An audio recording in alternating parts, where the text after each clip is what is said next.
Martin, esse é um momento muito fascinante.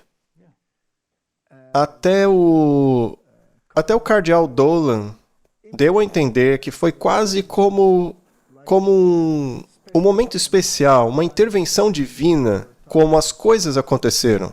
Os eventos não poderiam ter acontecido em uma ordem mais interessante. Bom, eu acho estranho ele ter dito algo desse tipo, né? Sim, é. Especialmente porque envolve a morte de alguém. Exato, e alguém como a estatura do Papa Francisco, né? Há alguns pontos muito interessantes que foram levantados na mídia.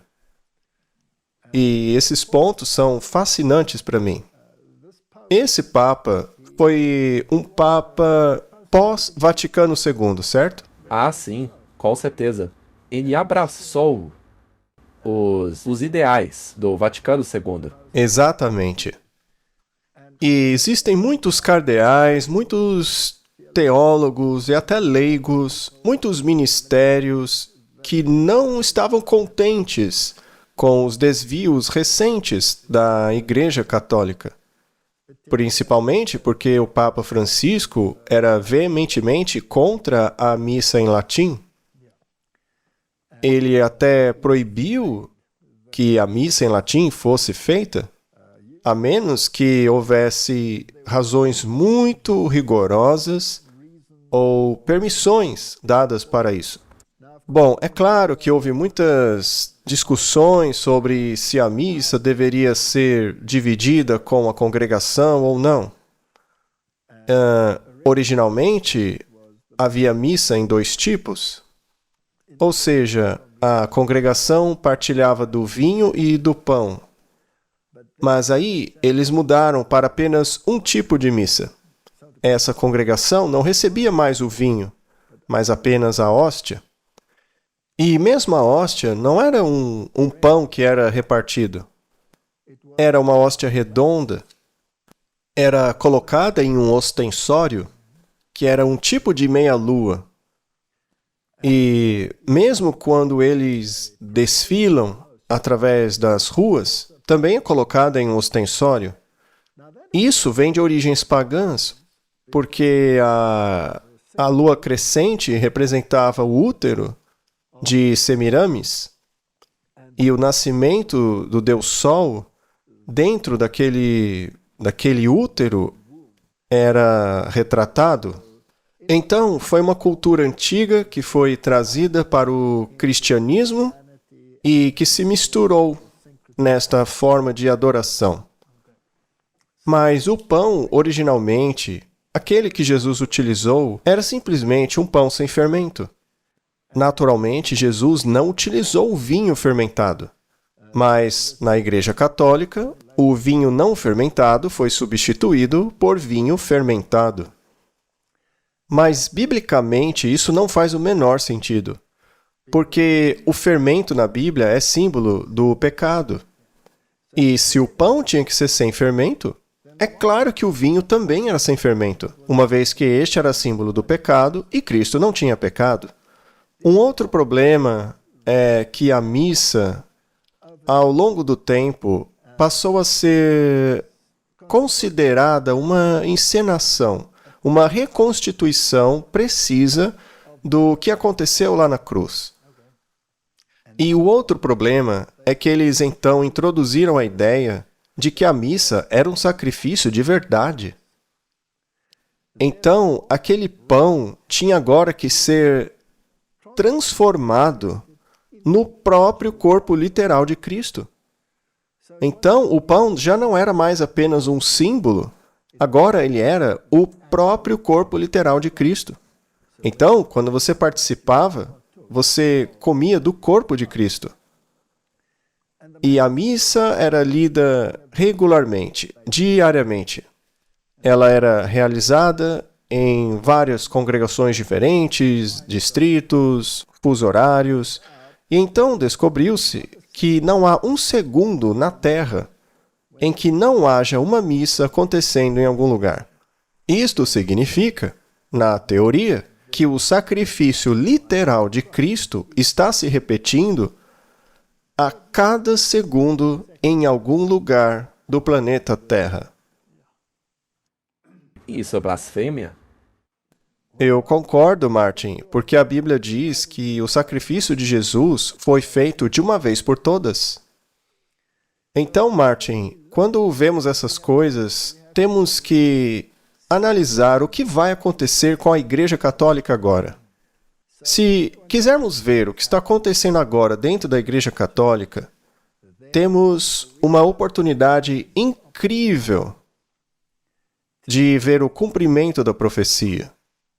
E a gente falou um pouquinho sobre isso quando o Papa Francisco ainda estava doente. E agora se tornou realidade.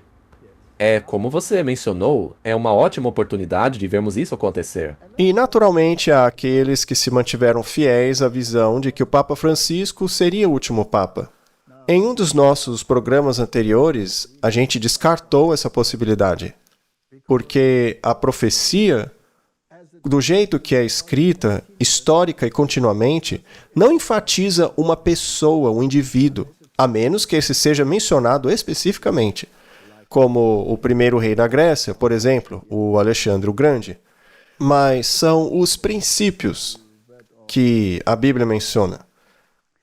Portanto, temos que olhar essa questão a partir da raiz histórica do que está para acontecer e do porquê o catolicismo passou a se tornar o movimento cristão mais poderoso, e eu digo cristão entre aspas, tá bom? Que cresceu tanto que ultrapassou todos os outros. Mas aí veio a Reforma Protestante e causou um retrocesso nela. A verdade foi esclarecida. Mas parece que hoje a Reforma Protestante acabou. Mas como isso aconteceu? Bom, as pessoas dizem que Roma mudou, não é? Mas Roma pode mudar sua atitude ou aparentar que mudou sua atitude, mas se Roma não muda sua doutrina, então Roma não mudou. O resto é tudo fachada. Portanto, Martin, a Bíblia diz que uma das principais questões dos últimos dias é o engano. Jesus disse: cuidado para que ninguém vos engane. Falamos sobre o engano em um acampal que fizemos recentemente. Mas, basicamente, qual é o propósito do engano? O objetivo do engano é fazer você acreditar em algo que não seja verdade. É para isso que serve o engano. Agora, isso significa necessariamente que as pessoas que praticam o engano são enganadoras? Não, elas próprias podem estar enganadas. Exatamente. Então, por definição, quem pratica o engano é enganador. Mas também existem enganadores inconscientes, já que foram levados a acreditar que a mentira era verdade. Foram ludibriados por uma farsa. O primeiro ponto que devemos entender, que todo mundo tem que entender, é que esse sistema não é baseado na Bíblia e nem é cristão. Sem dúvida. Todas essas coisas aí, nada disso é baseado na Bíblia. Nada, porque agora você depende do sistema, do padre, para que seus pecados sejam perdoados. Você depende do Papa, para que ele lhe atribua os méritos da igreja. Você também está pagando preço por tudo o que fez. Mesmo que o seu pecado tenha sido perdoado, você ainda tem que pagar o preço. Quem então é o portador do pecado? Nós. Nós somos. Então, Cristo é completamente excluído da equação. Temos um sistema totalmente pagão, que nem é cristianismo, que invoca o nome de Cristo e diz que Cristo tornou isso possível para que você tenha vida eterna, apenas porque seu mérito era tão grande, suas ações tão maravilhosas, que Deus, pela grandeza dos atos dele, resolveu perdoar a humanidade depois de terem pago pelos seus pecados. Você entende onde vai dar? Isso é 100% o oposto. Do que diz a Bíblia. Isso não é uma doutrina cristã, é pagã? Isso não é doutrina de uma igreja cristã. O que aconteceu, Martin, é que o mundo mergulhou na escuridão.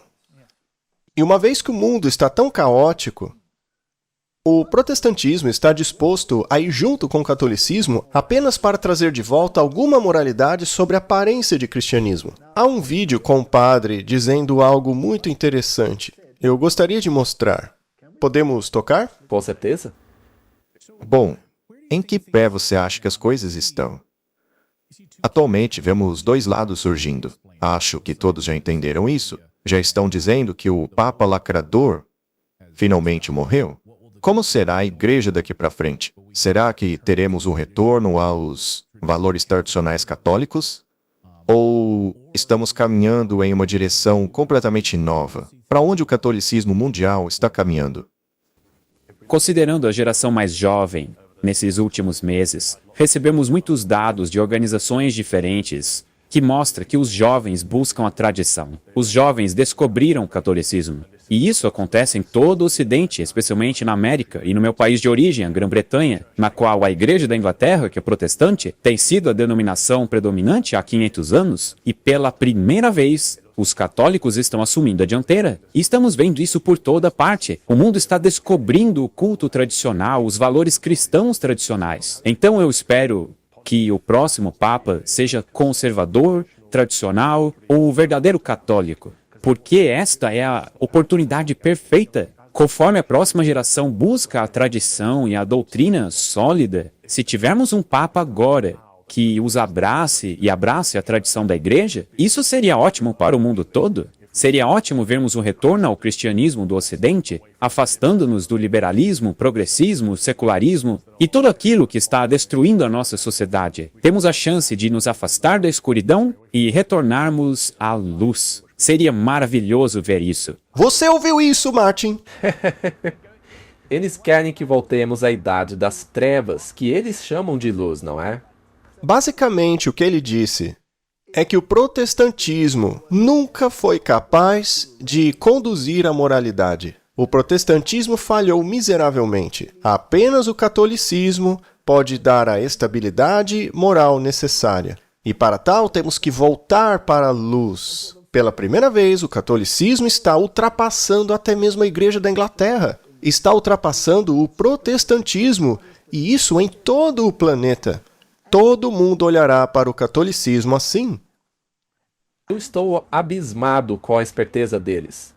Apenas em alguns meses, desde que o Trump assumiu, eles conseguiram tornar o catolicismo atraente de novo. Sim, e o cardeal Dolan disse que isso é providencial. É o momento certo. Momento certo para quê? Para o catolicismo retornar com tudo ao governo. Para o mundo voltar à idade das trevas. Para se tornar novamente a religião de todos. E quem ajudará com isso? O espiritismo, o protestantismo, tornarão o catolicismo o padrão. Por outro lado, a norma de Deus, os 10 mandamentos, como estão na Bíblia e escritos em pedra, serão lançados ao pó.